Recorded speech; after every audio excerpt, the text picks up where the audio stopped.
Jaya Radha Madhava Kunja Bihari Gopi Jana Balabha Girivardhari Gopi Jana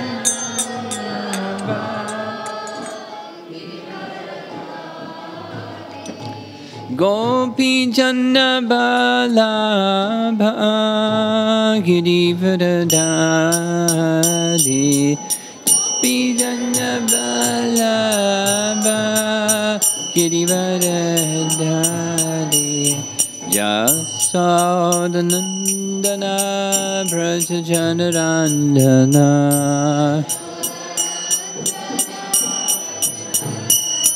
Jasodanandana Brajajanarandana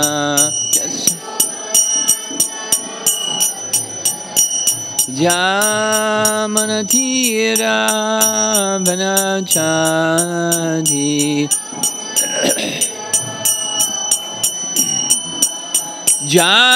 Jamanatira Vanachadi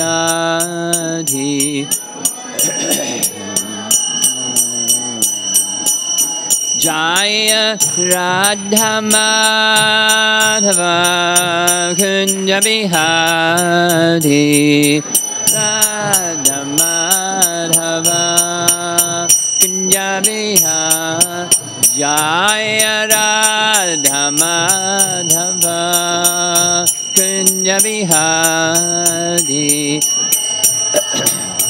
Madhava Kunja Bihari Gopi Jana Balabha Girivardhari Gopi Jana Balabha Gopi Jana Balabha Girivardhari Gopi Jana Girivardhari Jasodanandana Brajajanarandana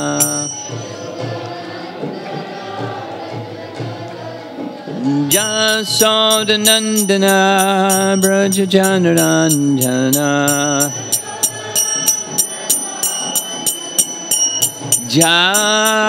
Jamanatira Vanachadi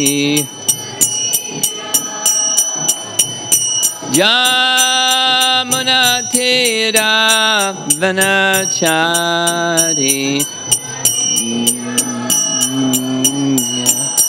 Jaya Radha Madhava Kunja Bihari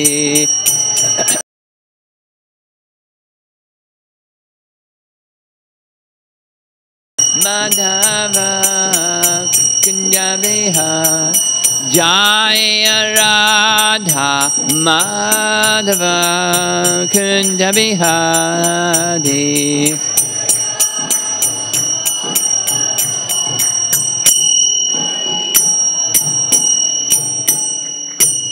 Jayo Vishnupad Paramahamsa Parivjagacharya Astaptarapatasi Srimad His Divine Grace A.C. Bhaktivedanta Swami Srila Prabhupada Ki Gaura Bhakta Vrinda Ki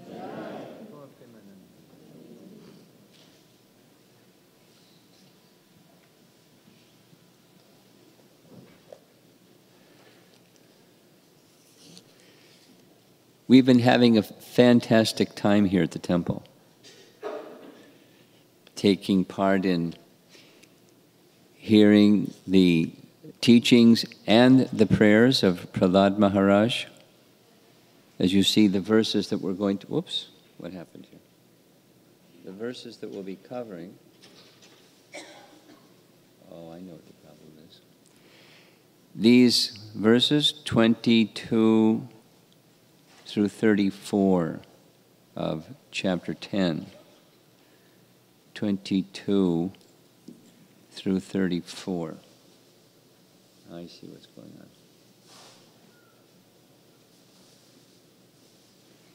it's timed to change, and I didn't take the timing out. So,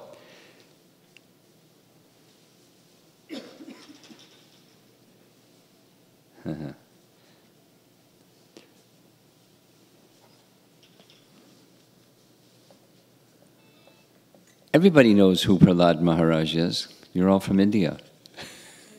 Everybody knows. And according to what Prahlada Maharaj says, we're going to look at the verse specifically. He's a Vaikunthavasi. In his prayers to Lord Nrsingadev, he says, "You sent me here from the spiritual world to this world to teach the way of pure devotion." You know, Vaikuntha consciousness in Devi, very relevant for all of us. This situation of being in the world and being attached to some degrees, differing degrees, to this temporary, and to come to the position where we're in the world, but fully attached to the supreme goal of life, the supreme personality of Godhead, living fully connected in devotional service, in bhakti yoga, to that same supreme personality of Godhead, the way of devotional service, the way of pure devotional service.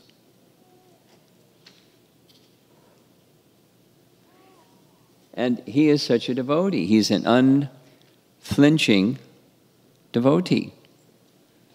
Nothing makes him flinch. Being tossed off a cliff or trampled under elephants or put in a vat of boiling oil or nothing. He's not fazed. Because the Lord protects Prahlad. And ultimately from the chief terrorist, Hiranyakashipu. So we're not going to review all those wonderful things that we've been spending so many hours. We'll just do the conclusion, and it'll go back a little bit to a few of the main points of this last section, chapter 10. So what has happened in chapter 8, in chapter 6, actually the end of chapter 5, Hiranyakashi and the people that try to kill him can't kill him, and he becomes afraid. Shanda and Amarka, the teachers, don't worry. He's a little boy. We'll work him over. He'll be all right. So we went back to school. And then he started teaching the classmates. And they became pure devotees. And 2 chapters of very detailed teachings that helped them become fixed in devotional service.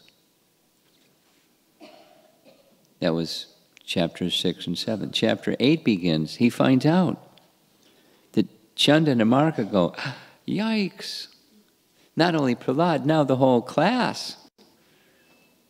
Hiranyakashipu, do something. So he comes with a sword in hand. I'll cut off your head. In this Vishnu, you say he's everywhere. Let him come and save you. So he does.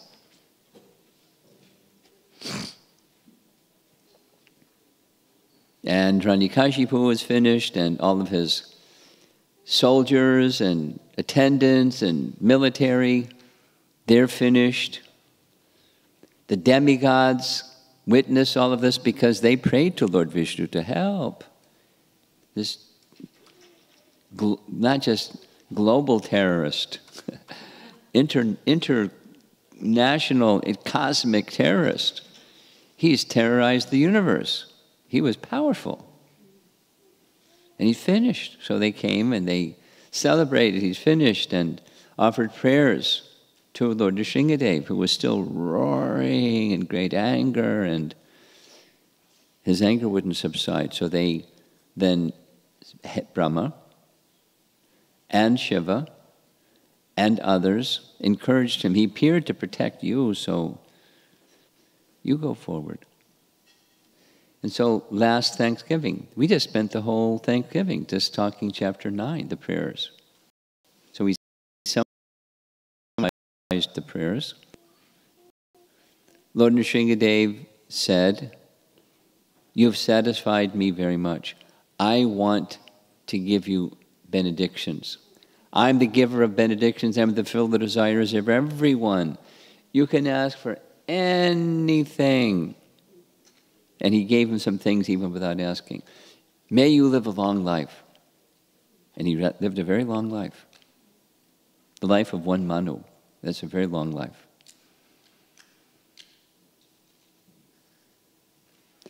And then begins chapter 10, where Prahlad says, smiling, "This is an impediment. You're giving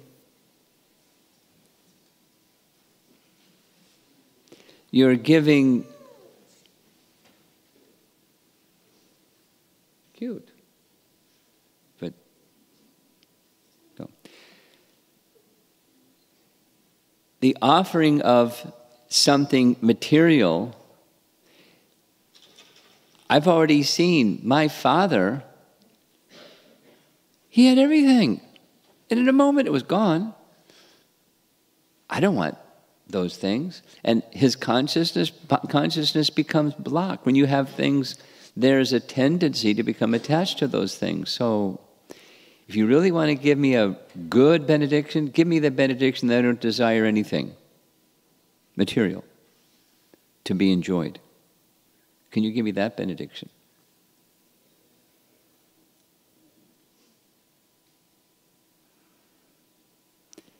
Very beautiful prayers. And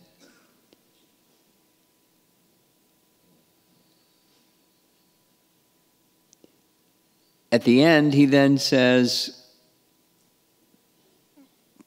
"Please give forgiveness to my father. Please release my father from all the sinful reactions. He did so many bad things to me and to so many people. He was bad. He was a demon. Please relieve him from the reactions of all those misdeeds." That's where we ended up from this midday session. Now we're just continuing, and we'll complete the chapter. "My dear child, your father has already been purified just by the touch of my body at the time of his death.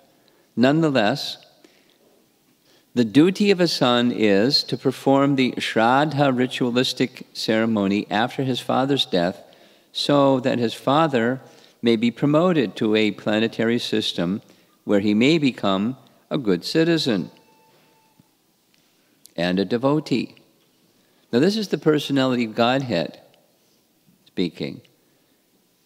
And similarly in Ramayana, after wicked Ravana was killed, Vibhishan had to perform his funeral because these duties like this are to be done, not to be neglected.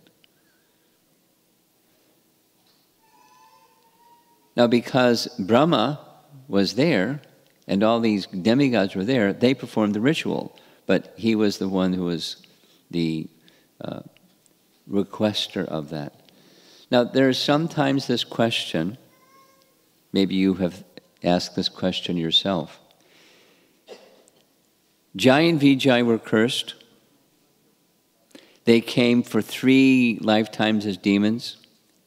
Hiranyaksha, Hiranyakashipu, Ravana and Kumbhakarna, Shishupala and Dantavakra. So that's a long time between Hiranyakashipu and Ravana. Where'd they go? You ever wonder that one? Anyone over there wondered that one? I've wondered that one. And I've asked a number of devotee scholars, and devotee scholars say, I've not read anything by our acharyas or from scripture that says where he went. But they didn't go back to Godhead because they didn't go back to Jai Vijay position. They didn't merge with Brahman. They went somewhere. Now, in the purport, this is what Prabhupada writes.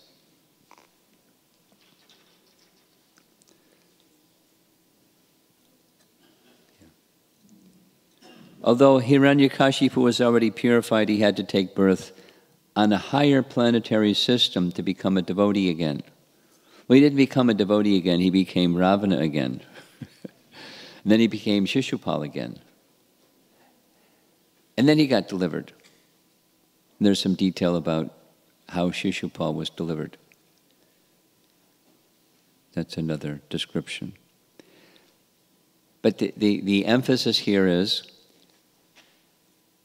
Lord Nrsingadev instructing, although already purified, do the ritual, because the ritual is for purification, to help the soul pass on to a good situation, make auspicious the departure of the soul from the temporary body, even in the case of someone that's so sinful and abominable as Hiranyakashipu. Already purified by the touch of Lord Nrsingadev, still perform the ritual. After performing the ritualistic ceremonies, take charge of your father's kingdom. He's already said, no thank you. But now he's saying, take it. Sit upon the throne, because he's the eldest son. And after the departure of the king, this eldest son becomes the regent, then eventually the king. Only he just went fast forward. Brahma made him the king. Sit upon the throne and do not be disturbed by materialistic activities. Please keep your mind fixed upon me without transgressing the injunctions of the Vedas. As a matter of formality, perform your particular duties, like the shraddha that he wants him to do. It's, in one sense, it's a formality. Even in the position of spontaneous devotion, some of you are familiar with what that term is, raga-nuga bhakti. Even when one is situated in raga-nuga bhakti or bhava bhakti, one is scripturally enjoined, you follow. Even you don't, those injunctions are needed to become spontaneous. When you're spontaneous, you follow them. Because it sets an example for the world. Yad yadacharati shreshtas tat tat eve tororjana. One of Arjuna's arguments, he doesn't want to fight. He doesn't want the responsibility for this battle. So, you don't have the qualification, do your prescribed duty. Well, what if I become qualified? Then you do your prescribed duty. Because people will follow. Do your prescribed duty in any circumstance. Don't be attached to the duty. The duty is the purpose behind the duty. The duty is to please the personality of Godhead. So do your duties without attachment to the duties or the fruits that come from the duties or anything. The position, being a king, or the opulence of being a king. Don't become attached. The very first instruction is from Prahlad to his father. When his father asked him, what's the best thing that you learned? And he said, those who have received a material body, dehinam, and those who are attached to the body and the extensions of the body, asat grahat, their mind is, their intelligence is disturbed by all kinds of anxieties. Somudvigna dhyam. So he's saying here, don't become disturbed. with these temporary activities. The asat activities of being a king aren't lovely, but don't be disturbed by them. Do them for me, because he wants, Lord Nrsingadev wants, Krishna wanted. Before his departure, Krishna wanted a qualified king to rule the world. Yudhisthira was arguing. He's doing a good job. He's a really good organizer. He's a good organizer, but he's a demon. And I don't want to leave the world in the hands of a good organizer demon. I want to leave the world in the hands of a devotee. So that's what Krishna wanted. So he got what he wanted. And Nrsingadev wants the Daitya dynasty and all the opulence, they're very opulent, to be in the hands of a great devotee. So I want you to do it. Sit on the throne. Rule the kingdom of your father. I know you don't want it. That's a good qualification. If you wanted it, that would be a bad qualification. Or might be something to be of concern. Do it out of duty with attachment to me, to the personality of Godhead. In the purport, Prabhupada makes reference to this important verse. Those of you that hear Srila Prabhupada's recorded lectures, you know this one because he says it, repeats it again and again. Devarshi bhutapta nrinam prachinam the king karo nayam rini charajan sarvatmana yak sharanam sharanyam gato mukundam parihritya kartam. Those who have sharanam sharanyam, those who have taken shelter of the Sarvatma, the Supersoul, the Supreme Person, they no longer have rini, they no longer have debts. It's one of the earliest lectures I heard, Prabhupada, because I was fascinated by it. So I heard it, I don't know, 20 times. It stuck.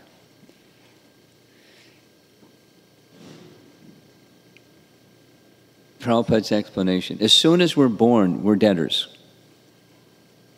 We're indebted to mother and father.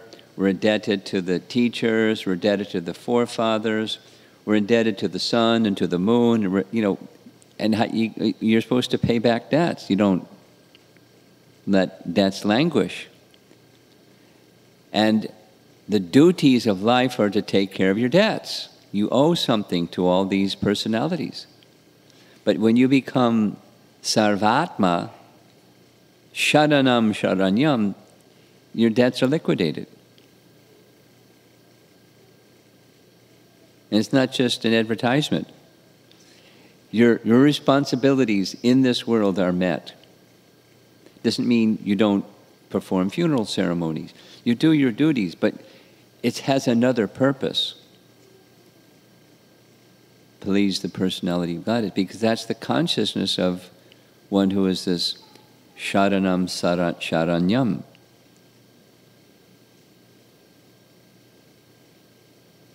And that's how we're protected. So Narada, this whole canto, 7th canto, is spoken by Narada to Maharaj Yudhisthira on the occasion of the Rajasuya sacrifice. And Krishna is in the audience hearing everything. Narada speaking. Thus, the Supreme Personality of Godhead ordered Prahlada Maharaja perform the ritualistic ceremonies for his father, O King Yudhisthira. He was then enthroned in the kingdom of Hiranyakashipu, as directed by the Brahmanas. So amongst the Brahmanas, great rishis, great sages, demigods, including Lord Brahma. And Lord Brahma offers a whole series of prayers, as you see, 25 through 29. Prahlada Maharaja, although a child, is an exalted devotee.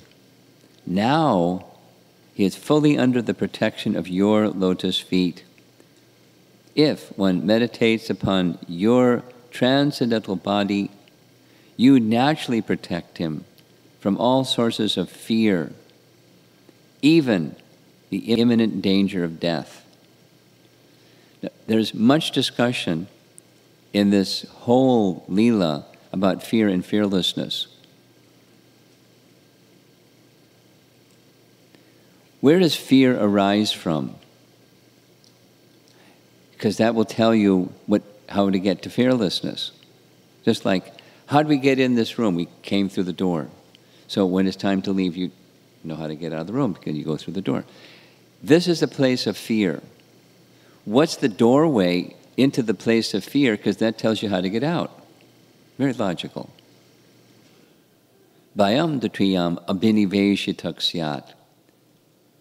Bhagavatam teaches. Absorption in abhinivesh, absorption in something that's seen as being separate from the personality of Godhead. Dvitiya, this picture of duality.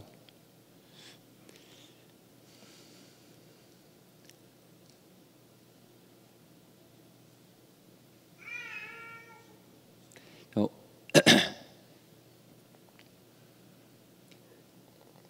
the way out is not to pretend that this world of duality doesn't exist or call it false or something like that.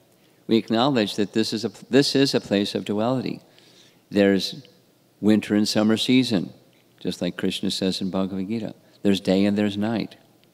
There's happiness and there's distress. There's honor and there's dishonor. This is a world of duality. That's the place. And in this world of duality, there is the opportunity to become connected to non-dual while carrying out our duties within this dual realm, in the worldly realm of always changing picture of duality.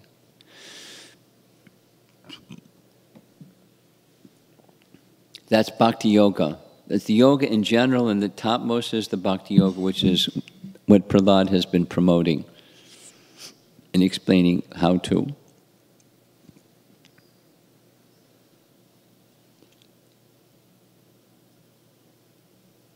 Now that Prahlada is connected to you, he's protected. Fear is gone. He was already fearless, even before Lord Nrsingadev appeared, when they tried to kill him.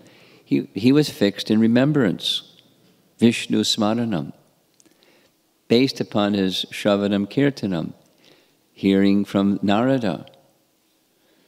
He was fixed. Vishnu Smaranam, perfection. And Vishnu gave him protection in all circumstances. He was fearless. So the Lord, Prahlada, is said in his prayers, you appear to create a situation of fearlessness for everyone. Because just by seeing you and by remembering you, one becomes fearless. So if one has a life-threatening, imminent danger of death situation, just remember him.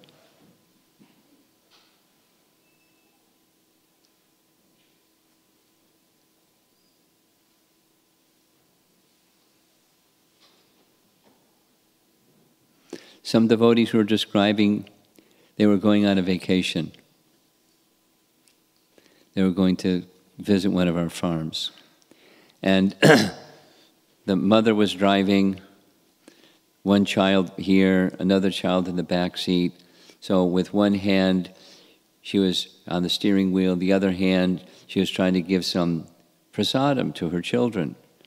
She wasn't paying attention. She hit the guardrail. And the car started to flip over with her children, husband, and herself in the car. She said, all of us, we screamed the Maha Mantra at the top of our lungs. We weren't exactly thinking of Krishna. We're just screaming, but good news is we were calling the Maha Mantra, and I didn't think I was so Krishna conscious. But in that situation of facing death, the training, because of Krishna conscious training, that's what they did.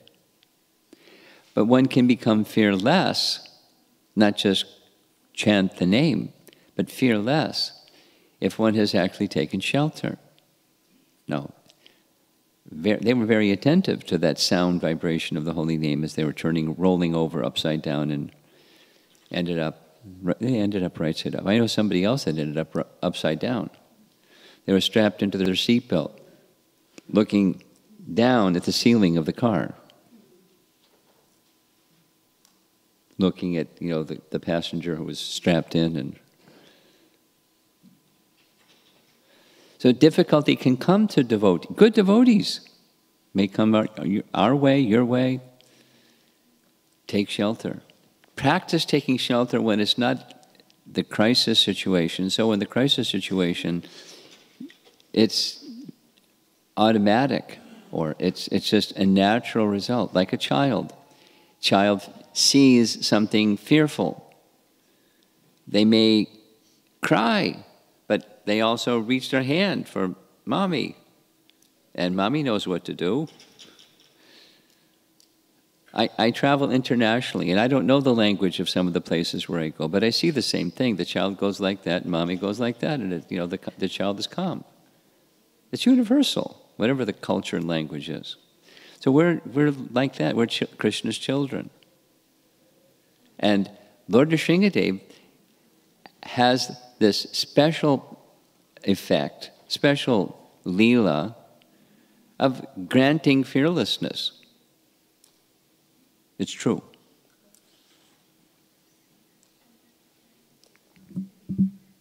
O King Yudhisthira, after being worshipped by Brahma, something happened. Lord Nrsingadev spoke to Lord Brahma. Brahma offered wonderful prayers. Lord Nrsingadev said, Brahma, he got so powerful because you gave him this benediction. And he thought he was invincible, so don't give benedictions like this to demons anymore. Right in the Bhagavatam. In Brihat Bhagavatamrita, when Gopakumar visits Lord Brahma, he is describing the glories of Lord Brahma, and who says, no, look, I'm so unqualified. I give benedictions to demons, and they terrorize the universe. And the Lord tells me not to do it, and I do it again.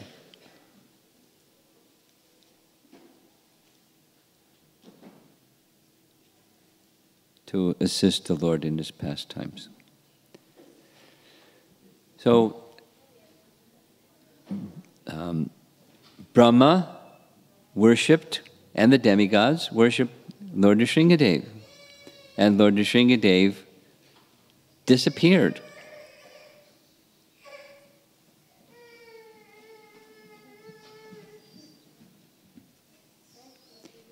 Then Brahma, with the assistance of the Brahmanas, installed Prahlada as the king of the demons. And then Prahlada worshipped Lord Brahma and the demigods. And then they returned to their respective abodes. So that ends the Leela section. So now I want to go back and just cover a few things. This is from chapter 10, where Prahlada says specifically, because the seed of lusty desires, which is the root cause of material existence, is within the core of everyone's heart, you have sent me to this material world to exhibit the symptoms of a pure devotee. So sometimes the Lord sends his representative. I mean, there's a very popular religion in the world where God the Father hath sent me. Well, here's another. God the Father hath sent me, and his name is Prahlada. No, we don't worship, we don't build a religion around Prahlad. We build the religion around the Father, and we worship him. We also honor and take shelter of the lotus feet of Prahlad. Now, take shelter of the lotus feet of, what does that mean? Because we can't see his lotus feet. Where are they? It means his instructions. In the mood of humility, we're at his feet. And his feet are accessible through his instructions. And we take his instructions to our heart. We're placing his lotus feet in our heart. And we have taken shelter of his lotus feet. That's what it means, and that's how you do it. Because one of the things that he said in his prayers, Rajo Pada Vishekam, Abhishekam. The only way, my dear Anya Kashi, that you can become freed from your demoniac mentality is you get Abhishek of the dust of the lotus feet of Narada Muni. Otherwise, you're a lost cause. Matir na Krishna. You'll never remember Krishna. You won't be able to unless you get mercy. So the mercy is the instructions. I'm already getting some communications from persons who have been hearing this seminar, and their feedback, or the takeaway, as you say, the take-home message is, go back again to key instructions of Prahlad and bring those instructions into my heart and try to cultivate the mood that the instructions are imparting. And that way, take shelter of his lotus feet, and that way come to the stage of more purified bhakti towards Shuddha bhakti, from whatever the position is. That's what we need to do. The sound vibration itself is purifying, just like taking a bath or shower. But you don't just stand there in the water. You do this. So do this. Take the message and hear the message. Try to understand the message. Let the message go into the heart. And act from the heart in harmony with that message. Alignment with the message and the heart. And at least try like that. And that helps the heart become cleansed and more pure and fixed in pure bhakti. That's the whole purpose of Prahlad's, as he said. Now, he's speaking about this message here. O my Lord, O Supreme Instructor of the entire world, you are so kind to your devotee that you could not induce him to do something unbeneficial for him. You want to give benedictions, but don't give anything material. On the other hand, one who desires some benefit in exchange from devotional service cannot be your pure devotee.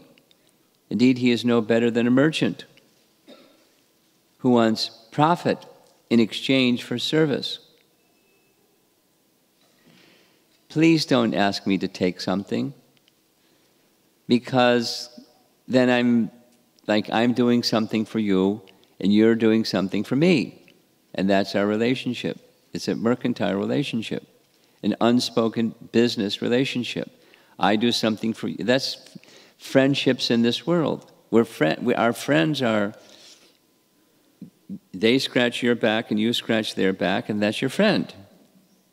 They do something for you, you do something for them, and it's nice, and that's the friendship. And if either party stops scratching the other's back or doing that thing which makes them feel you're my friend, generally speaking, the friendship dissolves.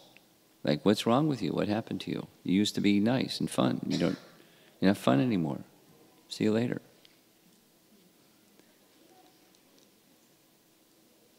I remember very clearly that the the people that I went to college with, some of whom I thought were close friends, when I stopped doing the things that we did in college, which devotees generally don't do,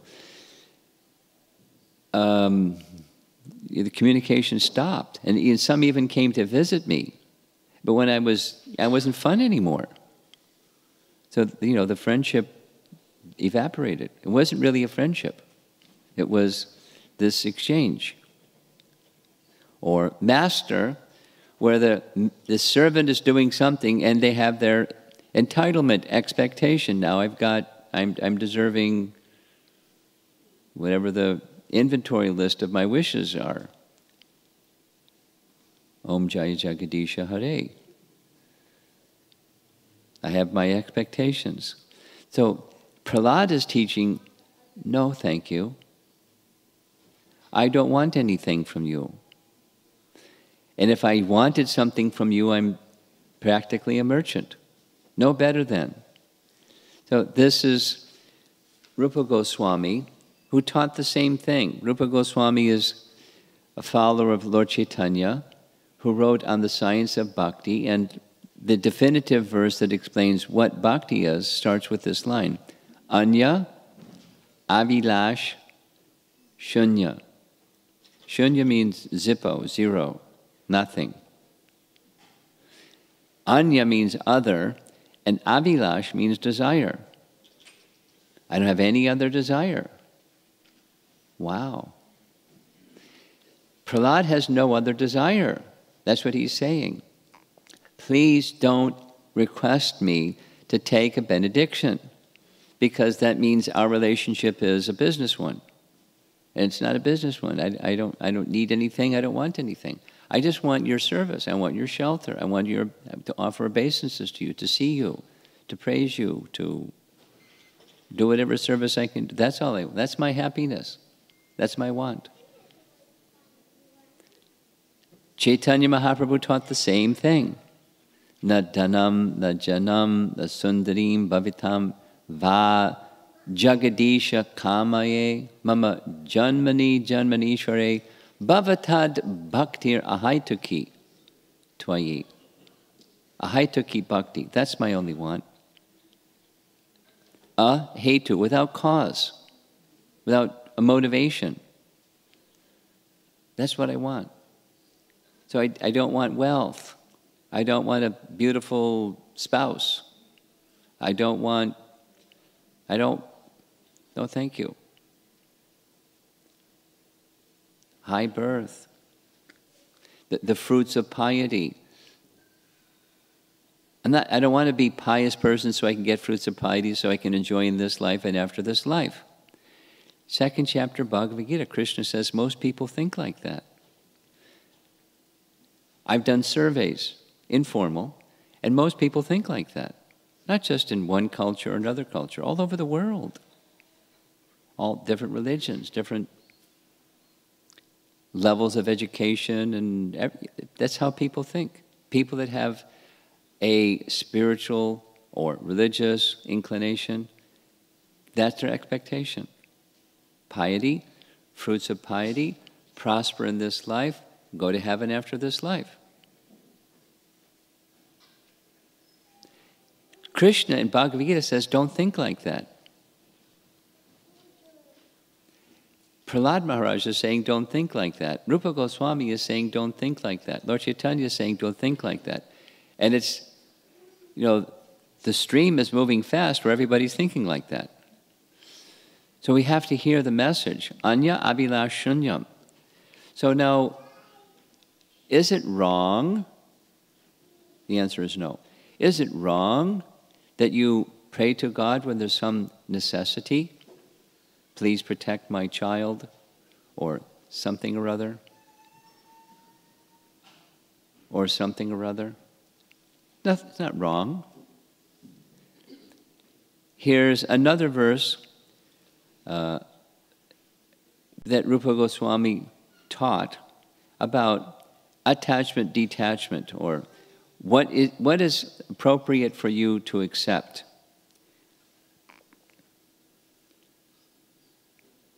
the phrase that's very important is this yukta vairagya, the bottom line. Yukta vairagya. Yukta vairagya means we engage things in Krishna's service. Here's the one he says it's not okay. Phalgu vairagya. That's not okay. Phalgu vairagya is where there's hari sambandhi, there's a relationship of things with Krishna, and you give them up. But they're not yours to give up because they're haris. So artificial renunciation is giving up things that are in relation to hari.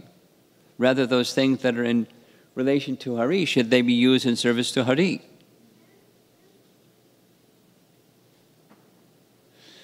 But when you engage in things that are in relation to hari, anasaktasya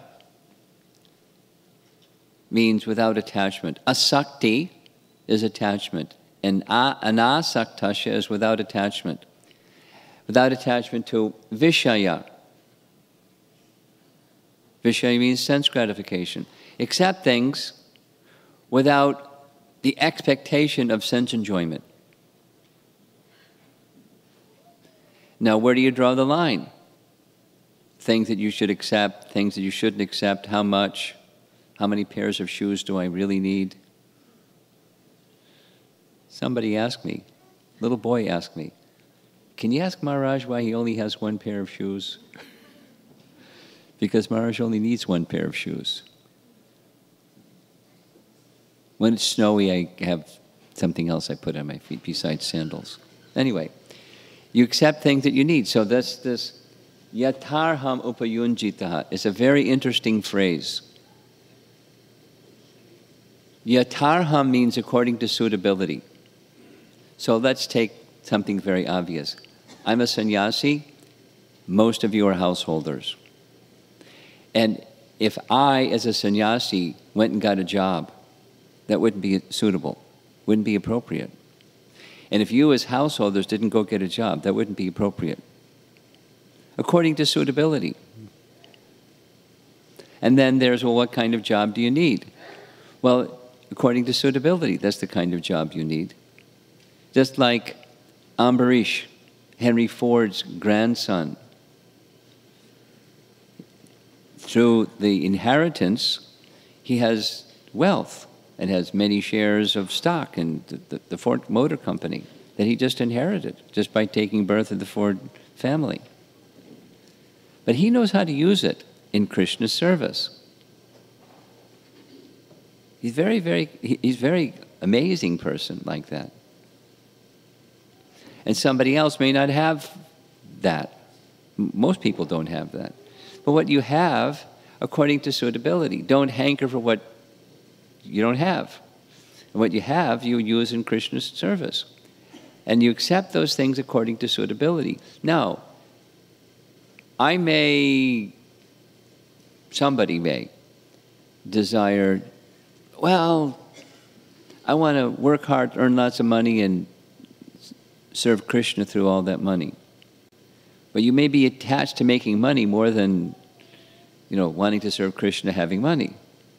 So you can become subject to being implicated in greed and all of the ugly things that are part of material contamination, if it's not suitable for you.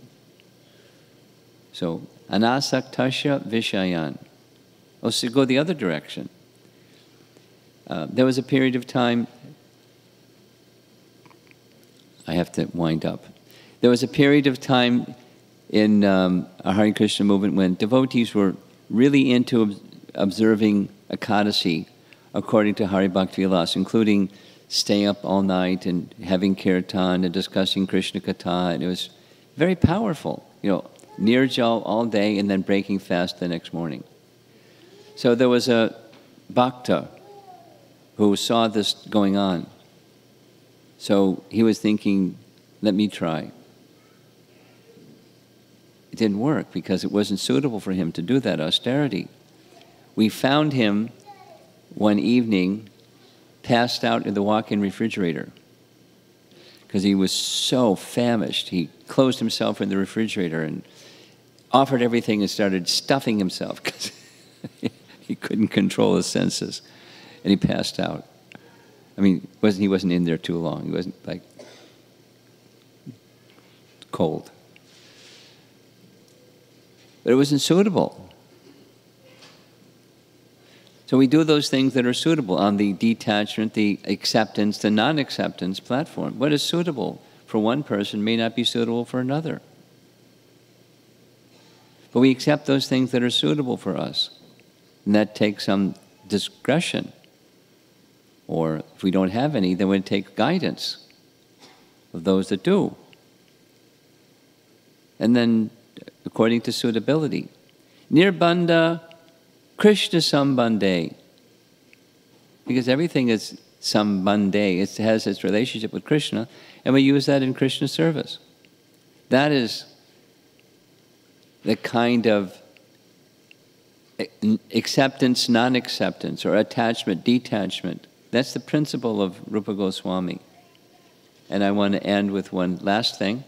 This is a nice painting of Krishna and Uddhava. Krishna spoke a long section of 11th Canto Bhagavatam to Uddhava. And in that section, I'm just going to paraphrase because of time, but supposing I'm a devotee, and I hear about this pure devotional service that Prahlada Maharaja is speaking about, the Bhagavatam is speaking about, devotees speak about. I hear about this pure devotional service, and I like it. It resonates with me. It's a goal to work towards. It's a worthy goal to aspire for. And I'm down here. I don't have that capacity. I've heard from proper sources that involvement in the temporary leads to misery. Yehi sam sparsha ja bhoga dukkha yonaya evate. Dukkha comes from that expectation of enjoyment, bhoga, from bringing the senses in contact with sense objects. I've learned it, I've experienced it, I believe it. I know it's a fact. At the same time, I have attraction. It's probably most of us. It's not all of us. We're here, the goal is there, and there's a big gap between what we know and where we are. We want to go to where we want to go, but we're not there yet. So we're advised, don't imitate. Recognize where you are. And with faith in where you want to go, knowing that indulging the senses in objects of the senses is going to bring misery, we turn our attention to Krishna, my dear Lord Krishna. This is my position. Krishna already knows what our position is, but we situate ourselves in that relationship of honesty, transparency in our relationship with Krishna. And this is my situation. I have faith in you. I have faith in the bhakti process. I want to go there, but I'm not ready yet. I'm not in that stage yet. So please, give me shelter at your lotus feet. Help me come to that position. I guess that's a signal I'm supposed to end. Is that what it means? Vadapati, I'm supposed to end? That's okay. Class is over. So this is how to practically apply the lesson of pure devotional service when we're not there yet. We recognize what the position is. We embrace the goal. Strive for that goal. Don't beat ourselves up because we're not there yet. Or don't throw our hands up in the air and say the goal is too far away. What's the use? According to our position, we accept our position and work towards that goal with faith in the goal and the mercy of Krishna. And you know what? Krishna is very kind. Krishna will help us. It doesn't mean it won't get cold in the winter, or it doesn't get hot in the summer, or duality stops happening. People won't dishonor you, or you'll only get honor. It doesn't mean duality will stop. But your consciousness will become elevated to the standard of Krishna consciousness by that method. That's the bhakti cultivation method. It's Krishna's words to Uddhava. Don't become complacent. Continue to strive towards pure Krishna bhakti. So I think, can you turn the light on back there? And thank you for being patient. Something's going to happen next. What's going to happen next? Do I take some questions, or is any discussion? All of this is recorded and online, and you have something? Huh? Oh, okay. Hare Krishna. Do we have a microphone back there? Look at this. Here comes the microphone. I'm glad you came because you always have nice questions. I wanted to know the Bhagavatam verse for the last part you said, where Krishna says, like, be honest. 11, 20, 27, 28.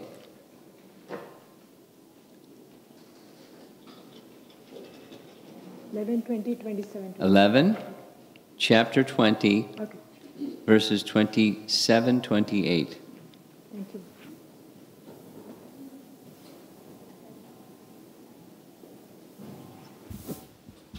Okay. Right behind, right, you're practically stepping on her. Oh, there we go. Hare Krishna Guru Maharaj.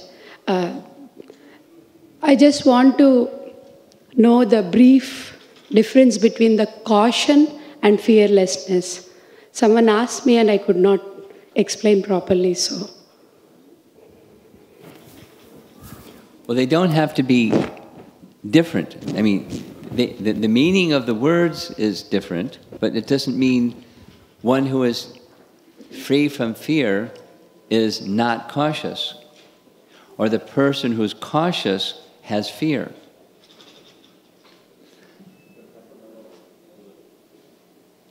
Cautious means there's danger coming, or in this place, it's a place of danger. This is padam, yadvi padam. So it's a place of danger.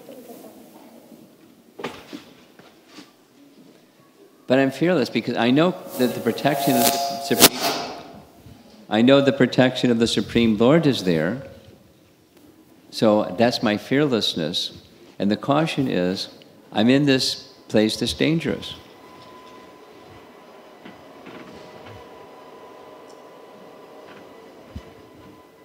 It's like getting in an airplane. I travel a lot. So it's the same message every airline in every language. Fasten your seatbelt. The oxygen mask may drop from the ceiling. Of course, we don't expect it. Some of them say, otherwise I wouldn't even be a flight attendant. I wouldn't have come on this plane. We don't expect it to happen, but in case of emergency. So when you get on a plane, you're being told, caution, accidents happen. You get in your car, accidents happen. So you're cautious. You still get in your car. And does it mean you'll never get in an accident because you're a cautious Hare Krishna devotee? Somebody can whack you and you... So it can happen. So you're cautious.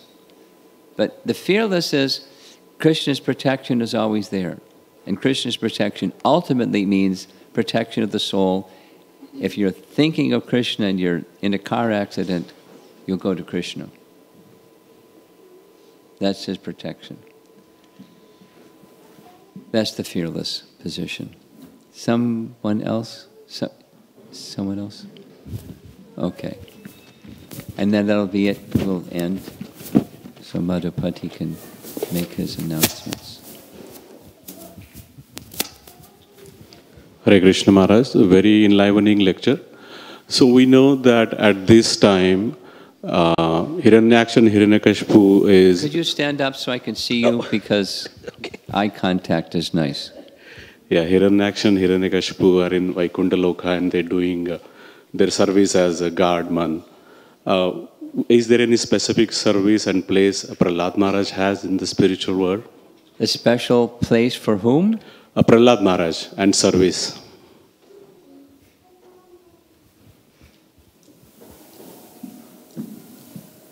I'm trying to think if there's any scriptural statement.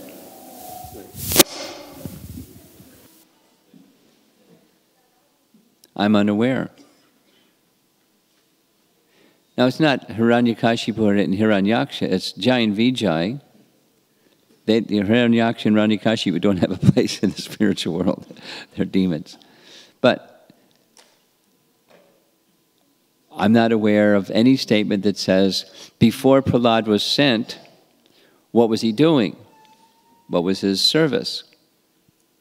And when he returned, what did he do? What was his service? I can't think of any scriptural statement or our Acharya statement that says. Huh?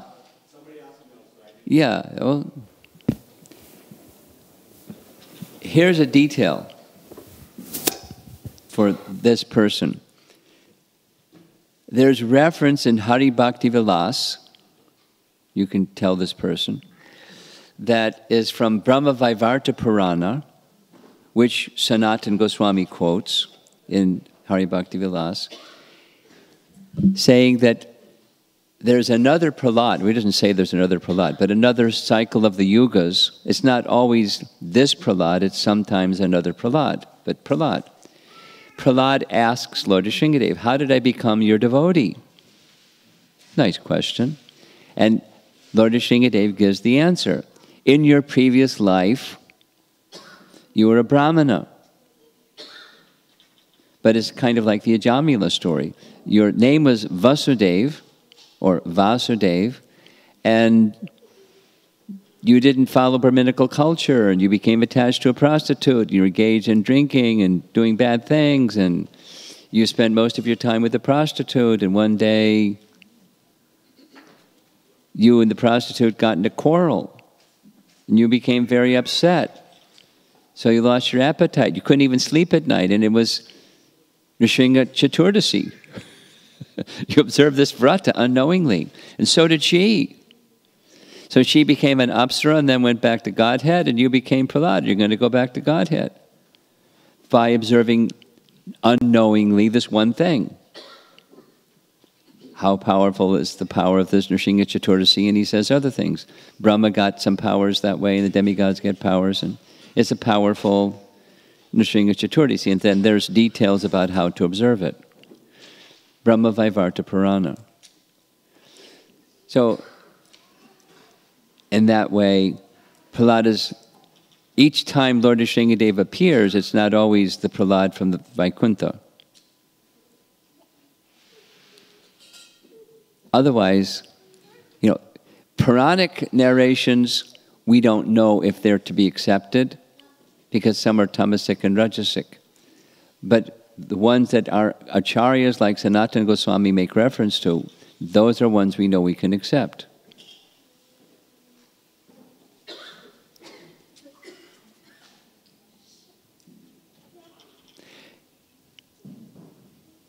Okay? I thought we were going to end. You're very, okay, go ahead, sure.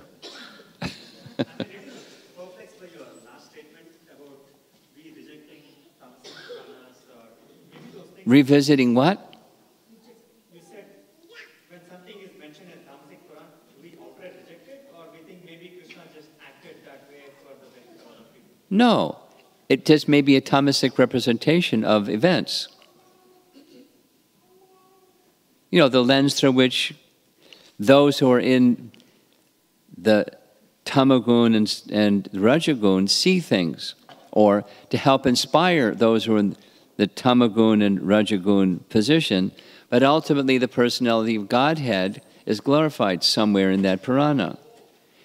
If you want more detail on this topic, read Tattva Sandarbha, and Jiva Goswami discusses it, not threadbare, but like what I just said.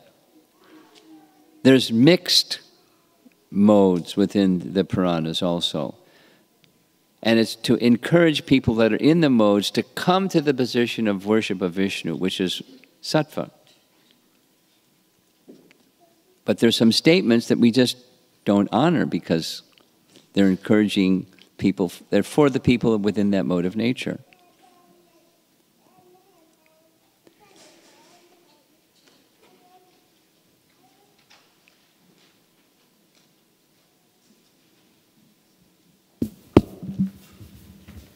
Hare Krishna. So let's thank again His Holiness Swami Maharaj with a loud Haribol, Haribol, Haribol.